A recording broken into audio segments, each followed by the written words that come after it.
국내 외환 시장 분위기가 완전히 바뀌고 있습니다. 브렉시트 이후 원달러 환율이 1,500원 전망이 나올 정도로 달러 강세를 예상하는 시각도 있었습니다만은 이와 정반대로 어제 다시 1,100원 선이 무너졌는데요. 원달러 환율이 1,100원이 붕괴되는 것은 이번이 두 번째로 달러 투자자들이 당황스러워지고 있습니다. 주가 이상으로 중요한 환율 문제에 대해서 오늘 알아보는 시간 함께하겠습니다. 도움 말씀을 위해서 한국경제신문사의 한상춘 논설위원 자리해 주셨습니다. 위원님 안녕하세요. 네, 안녕하십니까? 네, 어제 이제 보면은 유로가 약세를 좀 보이면서 달러 인덱스는 살짝 소폭 올라온 것을 확인을 했는데 원달러 환율 도대체 어떻게 해야 되느냐라는 질문을 많이 받게 되실 것 같아요. 네, 모든 그 가격 변수는 일일을 비해서 네. 할 필요는 없습니다는 어제 같은 경우는 이제 원달러 환율 같은 경우에는 사실 이쪽 분야에 오랫동안 종사하는 입장에서는 한 번쯤 해설이 필요한 시점이 아닌가 생각합니다. 일단은 그 하루에 환율 하락폭이 한 15원 정도 최대폭으로 떨어졌죠. 네. 그리고 어제 그 장중한 때 1,090원이 붕괴돼서 1,080원대로 이렇게 내려왔는데요. 이건 연중으로 가장 그 낮은 수준이고 작년 5월 대비해서도 가장 낮은 수준이기 때문에 아무래도 그동안 달러 강세 이렇게 해서 달러 투자를 좀 많이 한 입장에서 보면 외환시장이 오랫동안 우리나라에서 가장 오랫동안 종사하는 입장에서 보면 한 번 정도는 해설이 필요한 시점이 아닌가 이렇게 생각이 되는데요. 일단은 길게 보지 않고 아마 3개월도 못 됐죠. 2월 23일이니까 이 브렉시트 이후에 이 장애국께서 모두에서 이제 말씀해 주셨습니다는 그때 당시에 증시와 그다음에 우리나라의 그 외환 시장 이렇게 보면 영국계 자금이 좀 이탈하지 않느냐. 그러면 이제 코스피 지수가 1,800m로 떨어지고 원달러 환율이 1,500원 이상 가지 않겠느냐 이런 예상들이 나와 있었죠. 네. 그리고 달러 강세를 그 예상하는 시각들이 상당히 강했었고 또 9월에 그 금리 인상에 이렇게 얘기가 나오면서 또 다시 그 달러 강세 이런 얘기가 나왔죠. 근데 실질적으로 보면 이제 세계 그 증시 보면 또 국내 증시 보면 이러한 코스피가 1,800m 떨어질 것이다 이런 예상과 달리 지금 한 2,070 정도 되죠. 그렇죠. 그리고 미국의 3대 지수도 최근에 좀 주춤하고 있지만 연일 그 3대 지수가 사상 최고치를 기록한 이런 상태여서 뭐 소머렐이다 이런 표현이 나왔을 정도로 네. 증시가 좋았다 이렇게 보시면 되겠고요.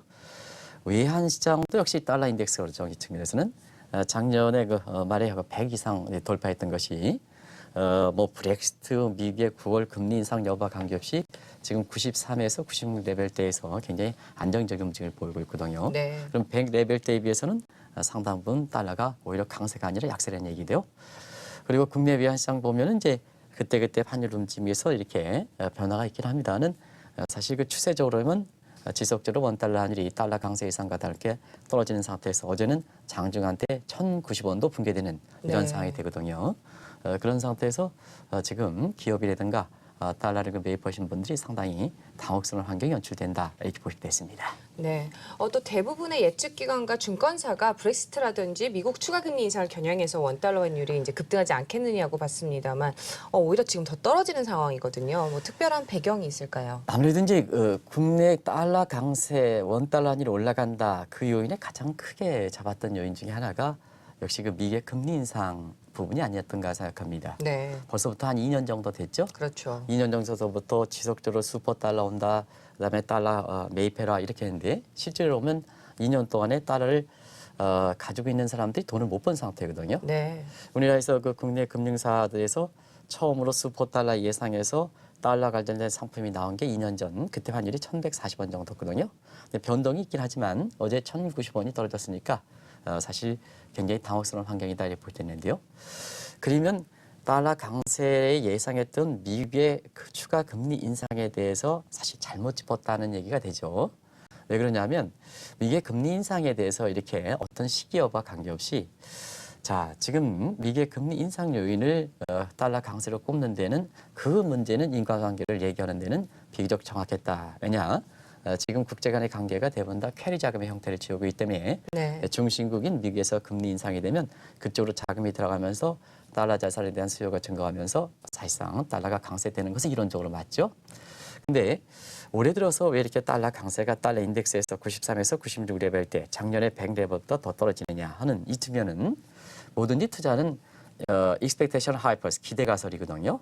그러면 이제 장행콕 입장에서는 오늘 가슴에 손대고 솔직하게 말씀해 주시기 바랍니다. 네. 작년 그 12월 달에 사실 미국의 그 금리가 한 차례 올라갔을 때 네. 올해 금리 인상이 대체로 몇 차례 정도 예상했었습니까? 그때 당시에는 네 차례 정도 차례 예상을 했죠. 네. 일단 네 차례 예상되다 보니까 자 그때 당시에는 강한 달러를 생각해서 네 차례 정도 되니까 네. 달러를 많이 매입했겠죠. 그렇죠.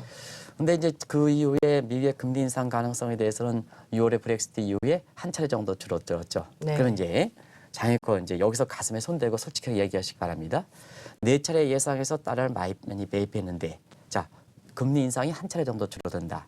그러면 이전에 어떤 그 미리 달러를 사둔 게 없었다면 미국의 금리 인상이 분명히 달러 강세 요인으로 이렇게 얘기할 수가 있습니다. 네. 근데 과거에 네 차례 예상해서 달러를 많이 매입했으니까 사실상 미국의 금리 인상 가능성이 한 차례로 줄면 일단은 그 장애국께서는 실망스럽습니까? 아니면은 기대가 계속해서 있겠습니까? 실망이 되겠죠, 실망스럽겠죠. 당연히. 네. 제가 뭐 강의할 때는 좀 이렇게 김이 빠진다 이런 표현을 쓰거든요. 네.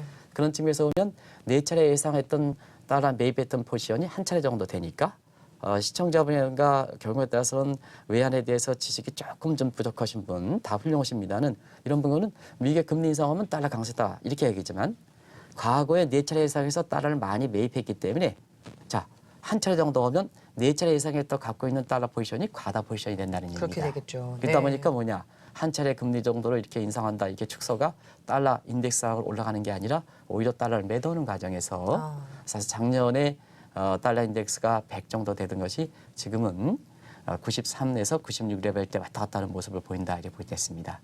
뭐든지 투자는 기대 가설이기 때문에 그렇거든요. 네. 그런 것을 단순히 금리 인상한다, 달러 강세가 된다 이런 쪽으로 이렇게 얘기하면 이런 외환시장의 모습을 정확히 읽지 못한다는 걸 꼭 좀 말씀드리겠습니다. 네, 뭐 매입한 규모가 클수록 더 손해가 이제 막중할 것 같은데요. 좀 더 길게 한번 살펴보도록 하겠습니다. 올해 들어서 지금까지 국내 외환 시장의 움직임이 어떻게 움직여 왔는지 뭐 총괄적으로 좀 정리를 해보면 어떨까요? 네, 국내 재테크에서 달러 자산이라는 것이 이제 많이 그 이렇게 금융사업도 거론됐던 것이 2년 전인 것 같아요. 네, 실질적으로 그 기간이 2년이라고 본다면 작년에 원달러니 어떻게 갔을까? 또 올해 원달러니 어떻게 갔을까? 이렇게 길게 보는 시각이 시청자분께서 국내 외환시장의 어떤 흐름을 정확히 읽는데 좀 도움되지 않겠나 생각하는데요. 작년에 많이 거론됐던 것이 미국의 금리 인상 슈퍼달러 얘기했죠. 네, 실질적으로는 원달러 환율은 피보레이트 중심 환율이 1,150원에서 상하 50원 정도, 그래서 하단은 1,100원, 그 다음에 상단은 1,200원. 이 선에서 대부분 다 걸쳐 있었습니다. 네, 그래서 일시적으로 뭐 환율은 밑으로 빠지는 언더슈팅이라든가 위로 올라가는 오버슈팅이 있긴 하지만 대체로 보면 그날 일별로 이렇게 환율의 모습을 이렇게 보면 대체로 1,150원 내외에서 상하 50원 정도로 움직였다 이렇게 보겠습니다.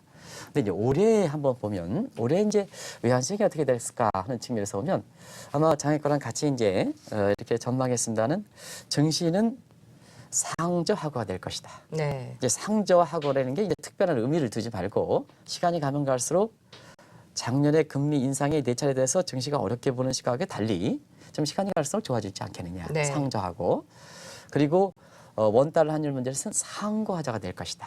특히 1, 4분기가 가장 이렇게 높을 것이다 하는 이런 말씀을 드렸습니다. 네, 그런 측면에서 1, 4분기에 오히려 달러를 갖고 있는 사람은 1, 4분기에 처분하는 것이 좋지 않겠느냐. 그리고 엔화를 갖고 있는 사람들은 6월 정도에는 한번 좀 처분해달라 하는 이런 말씀을 아마 올해 드렸었는데요. 실질적으로 보면 우리나라의 원달러 환율 같은 경우에는 작년에는 1,500원 기점으로 상하 50원씩 움직였고 올해 들어서는 1월 달에 2월 말에 환율이 1,245원 갔었죠. 네, 그러다 보니까 1,245원과 그러다 보니까 앞으로 더 올라가 1,380원 전망이 나왔다 보니까 네. 그때 달러를 많이 매입했습니다. 실제로 보면 달러 투자자들이 그때 달러 매입 많이 배웠던 그렇죠. 상황이거든요. 더 갈 것이다라는 네. 생각으로. 근데 이제 그 이후에 원달러 환율이 1,130원이 무너졌죠. 네, 그런 상태에서 이제 브렉시트가 나왔지 않습니까? 브렉시트가 터지면서 1,500원 전망까지 나왔으니까 자, 그 전에 샀던 사람들이 손실이 기록했죠. 그러다 보니까 1,500원 전망이 나왔으니까 또 다시 이렇게 손실되는 부분을 커버하기 위해서 또 그때 물타기를, 달러시에 네. 물타기 지금 이제 좋은 표현을 썼습니다는 물타기 하는 이런 모습에서 실제로 브렉시트 전후에서 사실상 그 달러를 더 매입한 상태거든요. 네, 그리고 그 이후에 원달러 환율이 떨어지다가 다시 미국의 금리 인상 가능성, 금리 인상이 불거지는 상태에서 원달러 환율이 1,200원 더 올라갈 것이다 하다 보니까 결과적으로 또 산 상태니까 지금 원달러 환율이 1,090원도 붕괴된 장중한 때 어제는 1,090원을 지켰습니다는 네. 장중한 때 1,900원이 깨려졌지 않습니까? 그랬죠. 그런 네. 상태에서 사실 상당히 당혹스러운 환경이 연출되고 있다 이렇게 보게 됐습니다. 또 말씀하신 대로 올해 들어서 전체적으로 좀 살펴보면은 원달러 환율이 추세적으로 하락세를 유지해 왔다고 볼 수가 있겠는데요. 왜 이렇게 하락세를 유지해 왔는지 이 부분도 설명해 주시죠. 네, 결국 이제 원달러 환율이 올라갈 때, 이제 원달러 환율이 올라갈 때는 원화 약세, 그 다음에 달러 강세라는 표현을 쓰고 있겠죠. 네. 근데 환율이라는 것은 뭐냐, 원달러일 때 한국 요인과 미국 요인, 경우에 따라서 다른 국가의 요인도 같이 결부돼서 이게 나타나는 거거든요. 네.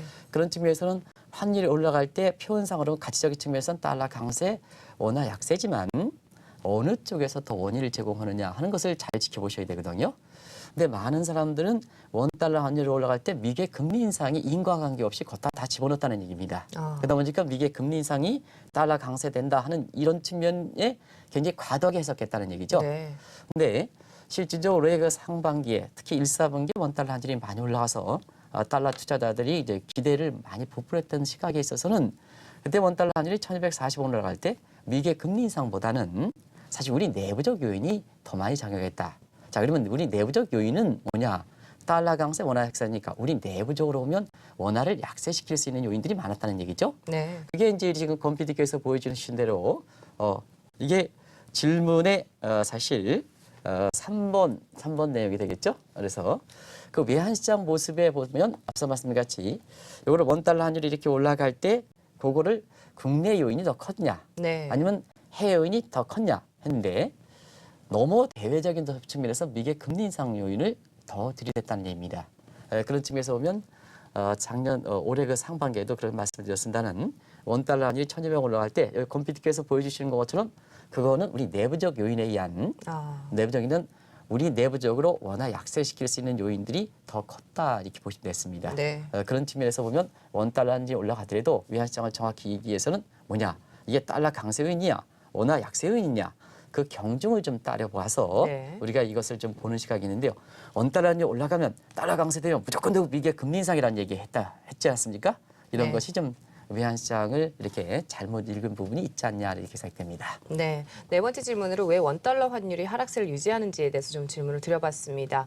이제 다섯 번째 질문으로 좀 넘어가 볼게요. 네네. 원달러 환율이 상승할 때마다 달러 강세가 아니라 이제 원화 약세라고 말씀을 해주셨는데 그렇다고 하면은 우리 내부적인 요인이 좀 더 작용을 한 것인지 이 부분에 대해서 좀 정확하게 다시 설명을 해주시면요. 네, 원달러 환율이 올라갈 때 이렇게 올라갈 때 상반기 올라갈 때 왜 이렇게 달러 강세 또 미국의 금리 인상 이런 부분에 대해서 다 걷다 연관시켰단 말이에요. 근데 자 똑같이 원달러 환율이 올라갈 때 이게 달러 강세가 아니라 원화 약세 요인이라면 우리 내부적으로 사실 원화가 약세될 수 있는 원달러 환율이 올라갈 수 있는 요인들이 컸었죠. 네. 그 중에 하나가 우리는 위안화와 이게 상관계수가 상당히 높거든요. 네. 그 위안화의 상관계수가 높을 때 작년 11월 달에 SDR에 편입해놓고 올해 사실 그 10월 달에 다음 달부터 발효하지 않습니까? 네. 그러면 위안화가 발효된다면 위안화 절상이 되니까 중국 입장에서 수출이 안 좋고 경기가 가뜩이나 안 좋은데 더 떨어지겠죠? 그래서 이 과도기적인 단계 작년 11월 말서부터 그다음에 올해 10월 이전 올해 상반기가 되겠죠? 이때는 시청자분이 중개 경제 강렬하면 오케이 10월부터 올해 다음 달부터 위안화가 절상돼 SDR 발효돼서 절상돼 수출이 떨어져 하면 시청자분이 경제 강력 똑똑하시니까 어떠냐 중개 경제 강렬하면 당연히 뭐냐 위안화를 좀 절하시켜서 수출을 좀 증대시켜서 경기를 좀 회복시켜야 절상했다는 중개 수출이라든가 경기적인 측면에서의 악영향을 완충시킬 수가 있겠죠. 그렇게 되겠죠. 네. 그런 측면에 위안화 약세가 되다 보니까 원화 약세. 왜냐하면 위안화와 원화 간의 상관계수가 0.8 정도니까 네. 그런 요인이 많이 작용했다는 얘기입니다. 두 번째는 우리가 보면 2010년 이후에 고유가 유지된 상태에서 중동계 그 자금들이 국부펀드 자금들이 상당히 많았거든요. 네. 근데 이 국부펀드 자금들은 국부펀드니까 안정성을 중시하는데요. 과거에는 선진국에 들어갔었는데 선진국에서는 미국의 금융위기, 유럽의 재정이기 때문에 안정성을 보장하지도 못하다 보니까 한국으로 쉘터 자금이 들어왔던 상태거든요. 네. 근데 이게 이제 상황이 바뀌어서 올해 2월 달에 배럴당 26달러에 떨어지다 보니까 이 사우디를 비롯한 모든 국부펀드들이 오펙과들 국부펀드들이 자금이 부족했지 않습니까? 네. 그럼 이전에 한국에 들어왔던 쉘터 자금이 빠질 수밖에 없죠. 그렇게 되겠네요. 그럼 빠질 수밖에 없으면 뭐냐 원달러 환율 올라가겠죠. 자금 네. 빠지니까. 그래서 뭐냐 우리 내부적 요인이 이전에 쉘터 자금이 들어왔던 부분이 많이 작용했다는 얘기입니다. 그래서 사실상 우리 내부적으로 보면 경상수지 흑자라는 이런 큰 요인도 이렇게 있는 상태에서 원화 절상 요인이 있는 상태에서 상반기에는 그런 요인들이 더 크게 작용하다 보니까 원달러이 올라갔고 많은 사람들이 이 원달러 원율이 인과관계를 정확히 짚지 않고 무조건 되고 완전히 원달러이 올라가면 미개 금리 인상이다. 네. 다 갖다 들이대다 보니까 시청자분께서도 미개 금리 인상이 되면 마치 달러가 강세돼서 수포 달러가 오고 그다음에 이 달러 잡으면 상당히 돈 벌지 않느냐 하는 이런 시각이 자리 잡았다 이렇게 보시면 되겠습니다. 네, 근데 뭐 말씀 듣다 보니까 고민이 해결되는 게 아니라 좀 더 이제 고민이 좀 심해지지 않을까라는 걱정도 좀 됩니다. 사실 말씀하신 대로 그 대규모 경상수지 흑자라는 것이 가장 확실한 어떻게 보면 원화 강세 요인을 갖고 있는 상황인데요. 원화가 약세를 보이는 이 반대적인 입장이라면 외국인의 입장에서 봤을 때 어떻게 보면 또 매력이 있지 않을까라는 생각도 들거든요. 당연하겠죠. 왜냐하면 외국인 입장에서 매력이다 하는 점에서는 국내 금융시장에 사실 자금이 들어오고 자금이 들어온다는 것은 원달러 환율이 하락되는 요인이 되겠죠. 네. 그래서 달러 약세, 원화 강세, 지금 같은 환율이 도출해야 되겠죠. 자, 그러면 우리는 내부적으로 보면 2014년서부터 확실하게 경상수지 흑자, 불황의 흑자라면 경상수지 흑자라는 원화 절상 요인이 원달러 환율이 떨어질 수 있는 요인이 있었거든요. 네. 근데 사실 앞서 말씀드린 같이 그 이전엔 이 내부 대내적인 원달러 환율이 외환시장에 반영된다면 원화 절상 요인이 확실인데도 불구하고 다른 요인에 의해서 사실상 원화 절상 요인이라는 이 경상수직자를 가렸다는 얘기입니다. 네. 그런데 사실 4월 이후부터 많은 실체가 드러나는 것은 미국의 그 대통령 선거 과정에서 미국의 무역 적자 문제, 그다음에 대미 흑자국에 대해서 트럼프라든가 이런 사람들이 사실 그 원화 절상이라든가 이런 측면 또 한반도 주둔권을 일으켜오자 이렇게 하는 이런 시각에서 국익을 강조하는 측면에서 사실 이 원화 절상요인에 해당되는 경상수지가 드러나게 된 배경이 되겠죠. 그래서 통상적인 측면에서는 경상수지 흑자 속에 많은 흑자를 기록하는 속에 사실 원달러 환율이 올라가면 대외적인 측면에서는 미국 입장에서는 굉장히 저게 인위적인 환율 조작국이 될 가능성이 높겠죠. 네. 그런 측면이 이제 4월 말 환율 보고서 합독에서 국내 외환시장에 반영됐던 측면이고요. 또 한 가지는 포트폴리오 자금 측면에서 한번 보겠습니다. 자, 경상수지 흑자는 원화 절상이거든요. 네. 근데 원달러이 올라갔습니다. 이게 원화 약세가 됐습니다. 그럼 어떠냐 하면 캐리 자금의 성격상 뭐냐? 환율이 올라갈 때 국내에 투자하면 저 국가는 뭐냐? 경상수지라든가 외화수국상을 보면 원달러 환율이 많이 떨어져야 되는데 올라가 있단 말이에요. 네. 자, 예를 들어서 지금 1240원이다. 경상수지 흑자가 많다 하면 이 경상수지를 반영한다면 1100원은 내려갔어야 된다. 그러면 이제 장애국에서 외국 자본이다. 네. 그러면 지금 시점에서 한국 증시에 투입하는 것이 매력적이지 않습니까? 그냥 그렇죠. 1달러 갖고 들어왔을 때 1240원에 들어오면 1240원을 바꾸겠죠. 그렇죠. 그럼 들어온데 자, 원달러 환율이 1100원 정도 떨어진다 하면 아무 투자하지 않더라도 자, 1240원 지금 원 속에 갖고 있습니다. 근데 이게 1달러에 1100원 가면 자, 1240원 그 속에 1달러 1100원 가면 외국인 입장에서 지금 얼마큼 꽃놀이 팹니까? 어떠냐면 지금 1달러에 1100원에 1100원 가지고 1달러 바꾸면 과거 들어올 때 1달러 투자 원금이 해소겠죠? 네. 자, 그러면 1240원 지금 갖고 있는 상태에서 1100원 정도 했으니까 지금 수중에는 얼마 있습니까? 많이 남아있죠. 140원 네. 정도 있죠? 수수료 빼더라도 100원 이상의 환차익이 있는 거거든요. 그런 측면에서는 경상수지가 있는 상태에서 포트폴리오 측면에서 사실상 한국 증시가 원달러 환율 일정 수준을 오면 그게 더 올라가는 게 아니라 외국 자본이 내려와서 외국 자본이 들어와서 환율을 하락시킬 수 있는 요인이다. 네. 그만 원화가 절상시킬 수 있는 요인이다. 이렇게 보시면 되겠고요. 또 한 가지는 우리나라의 국가 신용등급이 S&P로부터 한국의 신용등급이 올라갔지 않습니까? 올라갔죠. 네. 우리보다 높은 국가가 4개국뿐이 없습니다. 시청자분께서 한국 경기에 체감 경기가 안 좋은 여부와 관계해서 신용등급 올라가다 보니까 신용등급은 국제 투자의 가이드 역할을 하거든요. 자, 어제도 이제 강의했습니다는 많은 분들이 김정은이가 미사일을 확확 쏘는데 왜 외국 자본이 이탈돼서 자, 원달러 환율이 올라가서 달러를 갖고 있는 사람이 돈 벌어야 되는데 왜 외국 자본은 지속적으로 떨어지냐, 지속적으로 들어오느냐, 그래서 원달러 환율이 떨어지느냐, 원화가 절상되느냐 이렇게 질문하시는 분인데요. 그는 2008년 이후에 3대 평가기관들이 지정학적 위험분을 비중을 많이 국가신용도 평가할 때 축소시켰습니다. 네. 그래서 김정은이가 미사일을 펑펑 쏘든 간에 외국인은 아랑곳하지 않고 국내 증시에 들어오는 배경이거든요. 네. 그러다 보니까 원달러이 떨어지는 배경이죠. 그래서 그런 기준의 과거 인식 속에 이렇게 환율 전망하는 것보다도 국제의 뉴노멀 환경이기 때문에 뉴노멀에는 기준이 바뀌고 행태가 바뀌거든요. 그런 것을 한국경제TV를 통해서 발빠르게 전해드리니까 그런 것을 보고 과거의 차트 분석이라는 과거의 관념에 비춰서 미사일 발사되면 원달러 환율이 올라간다. 이런 시각에서는 좀 탈피하는 시각이 좀 중요하겠다 하는 이런 말씀을 좀 꼭 드리겠습니다. 네, 대규모 경상수지 국제 수익이 워낙 약세를 보이게 될 경우 뭐 우리나라 외연당국에서 보면은 굉장히 좀 당황스럽지 않을까 싶어요. 예, 당황스럽죠. 왜냐하면 사월마도 사실 우리가 환율 감시 대상국이 되면서 사실 당혹스러운 환경이 되고요. 네, 가려졌던 경상수지가 이렇게 환율 감시 대상국에서 이렇게 원화 절상 원달러 이제 떨어뜨리는 요인을 본격적으로 작용했던 배경이죠. 그러면 자 다음 달 말에는 다시 한번 미국의 환율 보고서가 이렇게 발표됩니다. 네, 그것도 대통령 선거 직전에 발표됩니다. 아. 10월 말에. 그런 상태에서 미국의 국익이든가 이런 걸 좀 차기 대통령 선거에서도 강력하게 반영되지 않겠나 이렇게 보고 있는데요. 자, 한번 보겠습니다. 자, 우리나라 경상수지 앞서 말했듯이 한 1,000억 달러 이상 기록하는 상황이거든요. 자, 이 요인을 본다면 1,000억 달러를 벌이했으니까 원하는 절상되죠. 네, 근데 한국의 수출이 좀 성장 동력이 수출이 안 좋지 않습니까? 네. 그러면 이제 수출이 안 좋다고 해서 우리가 원달러 환율이 좀 쭉 올려놨다. 그래서 그만큼 원화가 약세됐다 하면 자 미국 입장에서 보면 야 당신네들은 달러를 많이 벌어놓고 왜 당신네 경기를 위해서 이거 환율을 인위적으로 절하시켜 놓느냐. 그러면 환율 조작이 심증이 굳어지는 겁니까? 안 굳어지는 겁니까?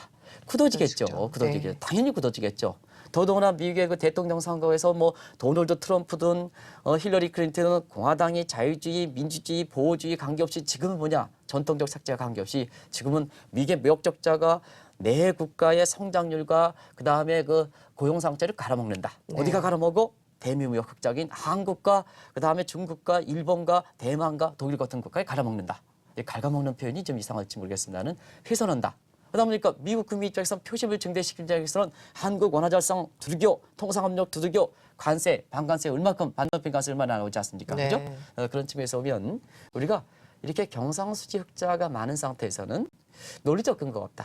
아, 원달러 환율이 올라가면 이게 사실상 시장에서 올라간다 하더라도 다른 미국의 입장에서 보면 환율 개입의 개연성을 갖는 거고 너무 돈은 많이 벌었고 달러를 벌었고 자국 경기만 생각해서 수출 등대해서 자 원화 약세를 시킨다 보니까 네. 국제적으로는 원화 절상 압력과 통상 압력에 빌미를 제공한다.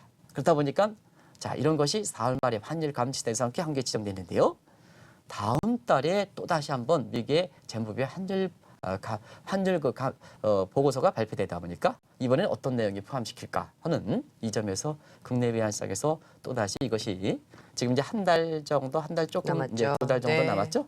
그런 상태에서는 이것도 상당한 미국의 금리 인상 여부와 관계없이 국내 외환 시장에 영향을 미친다 이렇게 볼 수 있습니다. 네. 앞으로 원달러 환율은 어떻게 될 거라고 보세요? 뭐 투자자분들을 위해서 한 말씀 해주시면요. 네, 원달러 환율은 사실 전망하기가 상당히 어렵죠. 그래서 항상 저는 개인적으로 보면 그때그때의 흐름에 따라서 일희일 비할 필요는 없다 하는 얘기입니다. 그리고 외화는 다른 재테크와 달리 상당히 투자하기가 좀 어려운 부분이 있지 않습니까? 네. 두 가지 각도. 하나는 그럼요. 외화는 수수료가 많죠. 네. 물론 이제 개인에 따라서 자기가 VIP 고객이냐에 따라서 수수료가 다른 건 사실입니다. 근데 일반적인 사람 입장에서 보면 사실 다른 재테크 상품에 비해서는 외화는 상당 부분 수수료가 많다는 것은 뭐 시청자는 다 아실 거로 생각하고요. 네. 그리고 모든 그 재테크는 자기 주도권을 쥐어야 됩니다. 남한테 흔들리면 안 되거든요. 예를 들어서 장영과가 있잖아요. 금융 지식이 좀 부족하다. 근데 돈을 버셔야 되는데 네. 자 어떤 증권사에 금융상품 가입했다 하는데 모든 금융상품과 관련된 지식은 장영과가 뭐 경제 지식에서 지금 뛰어납니다는 예를 들은 겁니다. 내가 경제 지식이 좀 졌다 그래가지고 이렇게 좀 아닙니다. 아셔야지만 네. 예를 들면 시청자분의 이해를 위해서 장애커가 이렇게 좀 희생 좀 해달라는 얘기입니다. 그럼 금융 지식이 적은 상태에서 내가 상품을 가입했는데 지식이 적은 상태에서 금융상품을 내놓은 금융사에 전적으로 의존한다. 그러면 어떻게 했습니까? 장애커 굉장히 스트레스가 많이 받겠죠? 네. 그런 측면에서 원달러 환율 같은 경우에는 자 원달러니까 중심국이 미국이고 한국가 주변국 아닙니까? 그러면 이 외환 같은 경우에는 사실상 내가 한국의 원달러 환율은 다른 대외적인 문제에서 많이 흔들릴 가능성이 높다는 얘기입니다. 그래서 두 가지 측면에서 외환과 관련돼서는 우리나라에서 가장 오랫동안 종사하는 제 입장에서는 항상 어떻게 내가 종사하는 분야에 이렇게 개인의 국민들의 이런 분의 참여를 내가 이렇게 자제하라 요청하겠습니까? 그러나 국민분들의 재산은 정말로 소중하게 본 거거든요. 단 100원이라도 얼마큼 네. 올게 보니까. 그런 측면에서 보면 그분들을 생각해서 사실상 뭐냐, 이 분야는 어려운 겁니다. 어려운 겁니다. 이런 말씀을 드리거든요. 그래서 원달러 환율이 부분에 있어서는 상당히 복합적 요인에 작용한다. 근데 다른 부분의 지식과 달리 외환 부분은 어렵다. 이런 얘기였죠. 원달러 환율이 올라가는데 원화가 약세된다. 원달러 환율이 떨어지는데 왜 이렇게 토화 가치가 원화가 절상되냐. 이거조차도 저도 뭐 학교에서 강의 얻으는데도 저도 헷갈릴 때가 많거든요. 그런 측면에서는 좀 지식이 상대적으로 좀 다른 분야와 달리 좀 이렇게 접하는 분야가 적기 때문에 이쪽 분야에 있어서는 달러 투자하라 안 투자하라 제가 말씀드리지 않겠습니다. 이런 측면에서는 균형을 너무 과도하게 균형을 이렇게 있는 시각의 그 투자는 바람직스럽지 않다.